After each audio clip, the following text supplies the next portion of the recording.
Kitchen. Yeah. Lahat na ano. Sabihin ko, ayaw ako pakinggan. Sinanong sabi daw dyan, maaako yung gasol. Alam mo, di ba na, tinawagan ko si Van. Si Van? At yung hindi pa na uubra raw ito, sabi ko kay Ben, hindi pa uubra ang paglutuan. Ay sinabi niyo sa kapatid niya, paglulutuan na lang. Tiyan na po yan to. Ay, yung lalagyan ng gasol. Nagliliyam na riyan. Ang laki-laki na rin yan dyan. Eh kung hindi ko tinawagan si Van, wala naman makakapansit. At itong haligi ito, nasusunog na raw. Anong ginawa ni Van? Kinuha. Ang kagabi pa ni Van kaya yun. Meron pala yung sunog na. Yung itatapa, hindi magliliyan. Yun na kinuha ni Van. Pero yung boss inalis. Doon sa ano. Oh. At yung nagpasok pala. Nag-live na naman. Hindi ko malak.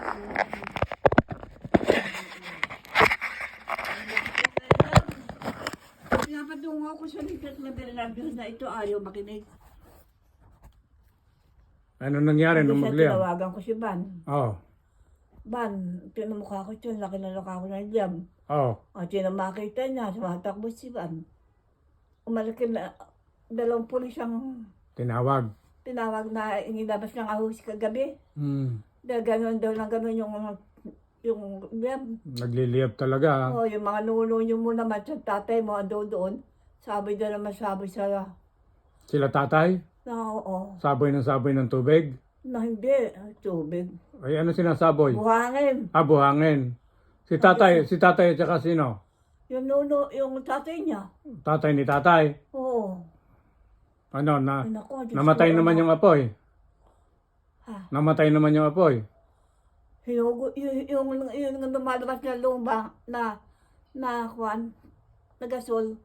Yung pinakamalaki, inatak na nga doon. Ni Bob? Yung 2 pulis. Oh. Ang bayan ni Kwan. Yung 1 trilyon, 2 sila. Tig 1 trilyon yung pulis. Pulis bumbiro siguro yun. Tig binayaran ng tig 1 trilyon. Ang laki naman. 1 trilyon. Malaki yun. Isa. Eh binawi. Para sila, para ka ikaw, para piso lang ang bibitiwan. Sino? Siban.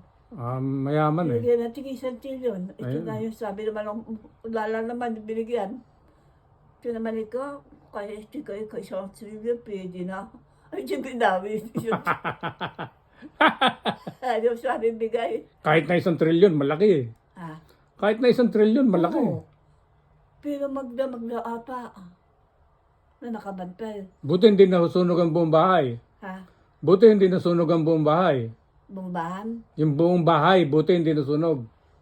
Naku, Diyos ko, kundi na agapan.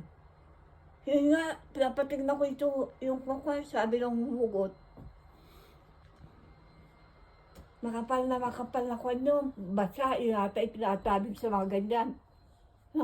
Hindi umalsa yung apoy. Yung mga bumbiro, hindi palang ganun yung bumbiro. High-tech na sila eh. Ay, maganda yun. Amerika to eh.